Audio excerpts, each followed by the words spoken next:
Hi, you guys. I'm so sorry that our live stream moved a little bit tonight, so we're starting 15 minutes later. I'm so sorry about that, but now we are ready to start. And so we are continuing Roald Dahl's Charlie and the Chocolate Factory.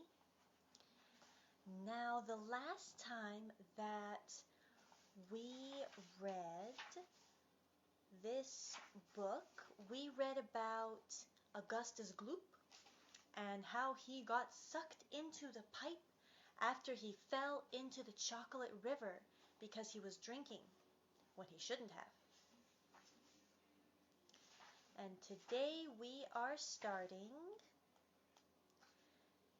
Chapter 19, The Inventing Room, Everlasting Gobstoppers and Hair Toffee. When Mr. Wonka shouted, "Stop the boat!" the Oompa Loompas jammed their oars into the river and backed water furiously. The boat stopped. The Oompa Loompas guided the boat alongside the red door. On the door it said, "Inventing Room. Private. Keep out." Mr. Wonka took a key from his pocket, leaned over the side of the boat, and put the key in the keyhole. "This is the most important room in the entire factory," he said. "All my most secret new inventions are cooking and simmering in here." Old Ficklegrubber would give his front teeth to be allowed inside just for 3 minutes. So would Prodnose and Slugworth and all the other rotten chocolate makers. But now, listen to me. I want no messing about when you go in, no touching, no meddling, and no tasting. Is that agreed? "Yes, yes," the children cried. "We won't touch a thing." "Up to now," Mr. Wonka said, "nobody else, not even an Oompa Loompa, has ever been allowed in here." He opened the door and stepped out of the boat into the room. The 4 children and their parents all scrambled after him. "Don't touch!"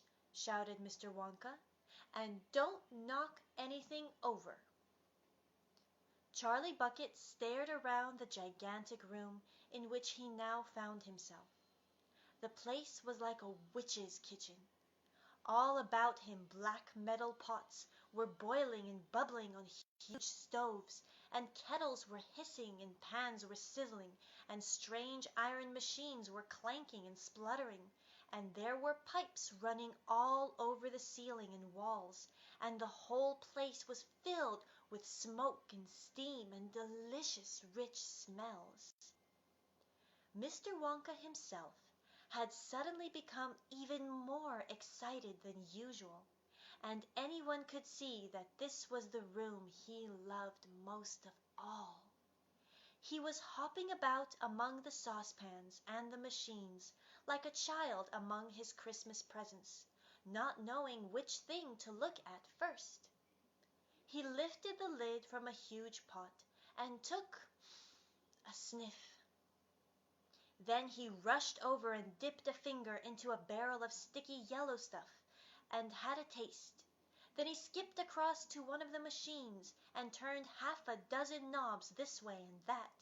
Then he peered anxiously through the glass door of a gigantic oven, rubbing his hands and cackling with delight at what he saw inside. Then he ran over to another machine, and a small shiny affair that kept going, and every time it went, a large green marble dropped out of it into a basket on the floor. At least it looked like a marble. "Everlasting Gobstoppers!" cried Mr. Wonka proudly. "They're completely new. I am inventing them for children who are given very little pocket money. You can put an everlasting gobstopper in your mouth, and you can suck it and suck it and suck it and suck it, and it will never get smaller." "It's like gum," said Violet Beauregard. "It is not like gum," Mr. Wonka said. "Gum is for chewing, and if you tried chewing one of these gobstoppers here, you'd break your teeth off. And they never get smaller. They never disappear. Never. At least, I don't think they do. There's one of them being tested this very moment in the testing room next door. An Oompa Loompa is sucking it. He's been sucking it for very nearly a year now without stopping, and it's just as good as ever. Now, over here," Mr. Wonka went on, skipping excitedly across the room to the opposite wall, "over here I am inventing a completely new line in toffees." He stopped beside a large saucepan. The saucepan was full of thick, gooey, purplish treacle, boiling and bubbling. By standing on his toes, little Charlie could just see inside. "That's hair toffee," cried Mr. Wonka. "You eat just one tiny bit of that, and in exactly half an hour a brand new, luscious, thick, silky, beautiful crop of hair will start growing out all over the top of your head, and a mustache and a beard." "A beard?" cried Veruca Salt. "Who wants a beard, for heaven's sake?" "It would suit you very well," said Mr. Wonka, "but unfortunately the mixture is not quite ready yet. I've got it too strong. It works too well. I tried it on an Oompa Loompa yesterday in the testing room, and immediately a huge black beard started shooting from his chin, and the beard grew so fast that soon it was trailing all over the floor in a thick, hairy carpet. It was growing faster than we could cut it. In the end we had to use a lawn mower to keep it in check. But I'll get the mixture right soon, and when I do, then there'll be no excuse any more for little boys and girls going about with bald heads." "But, Mr. Wonka," said Mike Teavee, "little boys and girls never do go about with—" "Don't argue, my dear child, please don't argue," cried Mr. Wonka. "It is such a waste of precious time.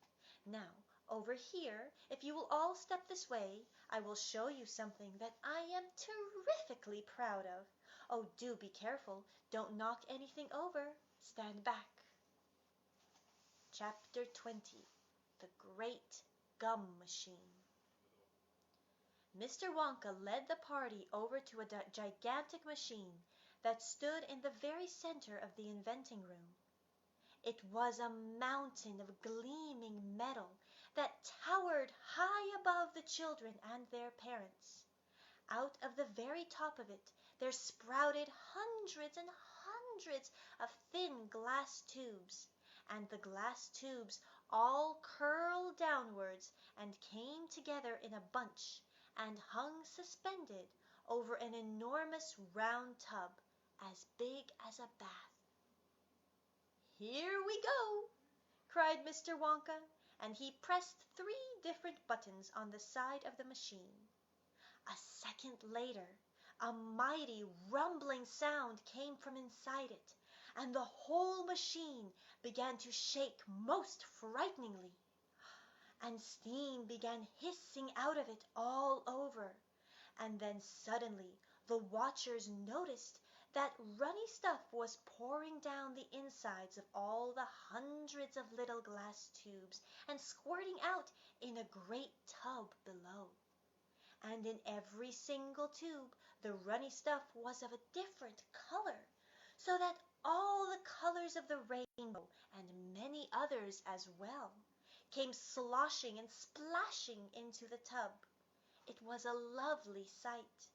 And when the tub was nearly full, Mr. Wonka pressed another button, and immediately the runny stuff disappeared, and a whizzing, whirring noise took its place, and then a giant whizzer started whizzing round inside the enormous tub, mixing up all the different colored liquids like an ice cream soda. Gradually the mixture began to froth. It became frothier and frothier, and it turned from blue to white to green to brown to yellow, then back to blue again. "Watch!" cried Mr. Wonka. Click went the machine, and the whizzer stopped whizzing.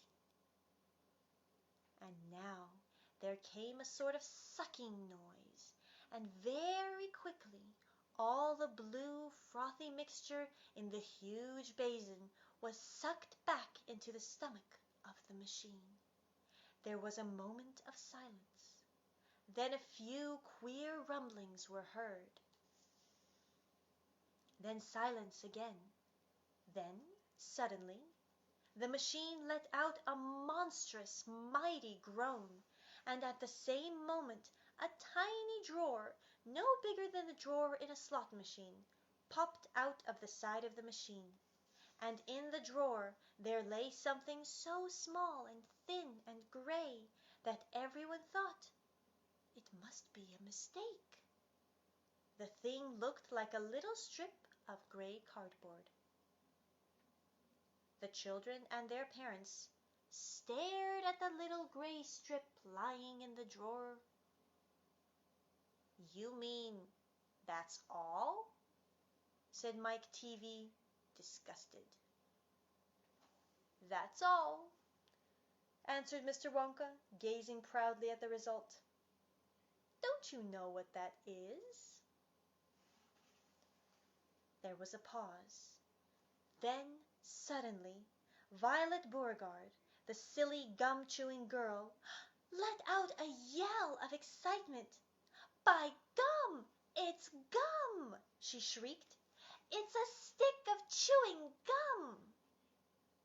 "Right you are!" cried Mr. Wonka, slapping Violet hard on the back. "It's a stick of gum. It's a stick of the most amazing and fabulous and sensational gum in the world." And that's the end of the chapter. Tomorrow we're going to read chapter 21. But for now, that's it. And I'll see you guys tomorrow. Good night. Bye-bye.